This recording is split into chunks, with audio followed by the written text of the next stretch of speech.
இந்த படத்தோட டீசர் பார்க்கும்போது இது வந்து விருமாண்டி படத்தோடைய செகண்ட் பார்ட் மாதிரி தான் தெரியுது. அந்த இருக்கிற கெட்டப்பும் சரி, அங்க இருக்கிற கிராமத்து ஸ்டைலும் சரி, பார்த்தீங்கன்னா கமலஹாசன் அவர்களுடைய பையனா கூட இருக்கலாம், இல்ல பசுபதி அவர்களுடைய பையனா கூட இருக்கலாம்.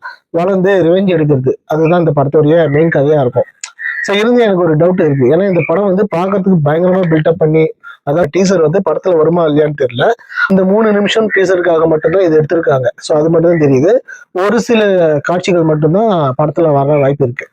சமீப காலமாக சிவகார்த்திகேயன் அவர்களுடைய நடிப்புல வந்த படங்கள் அனைவரும் வந்து பார்த்தீங்கன்னா வித்தியாசமான படமா தான் இருக்கு. மாவீரன் சரி, மதராசி வந்துச்சு, இது இப்போ வந்து பராசக்தி திரைப்படம் வந்துச்சு. இதெல்லாம் வந்து மாறுபட்ட கதாபாத்திரம் வந்து பண்ணியிருக்காரு.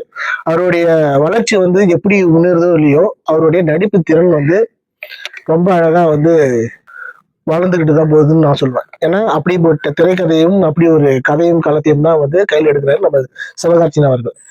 இருந்தும் அந்த படத்துல அந்த அம்மா சொல்லுது, அந்த பாட்டி சொல்லுது ஓஜிஸ் பேக்னு சொல்லுது. அப்படி ஓஜிஸ் பேக்ன்றது 2 விஷயம் வந்து நம்ம குறிக்குது. ஒண்ணு, சிவகார்த்திகேயன் வந்து பழைய சிவகார்த்திகேயன் நம்மளுக்கு எப்படின்னு தெரியும். வருத்தப்படாத வாலிப சங்கம் படத்தெல்லாம் எப்படி இருந்தாரு, ஏன்னா முழுக்க முழுக்க காமெடியா அட்டகாசமா கலகலப்பா ஒரு கிராமத்து படமா இருக்கும் அப்படின்னு தான் நம்ம பார்த்தோம்.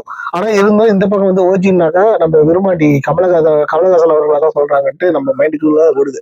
ஏன்னா விருமாண்டி படம் எப்படி ஓடிச்சுன்னு தெரியும், எப்படி பேசப்பட்டதுன்னு தெரியும். ஸோ அந்த படத்துடைய கதைக்களத்தை எடுத்து ஸோ பார்ட் 2 எடுக்க வாய்ப்பு இருக்குன்ட்டு தான் எனக்கு தோணுது. ஸோ உங்களுக்கு இந்த படத்துடைய டீசர் எப்படி இருக்குன்னு பார்த்துட்டு கமெண்ட் பாக்ஸ்ல கமெண்ட் பண்ணுங்க.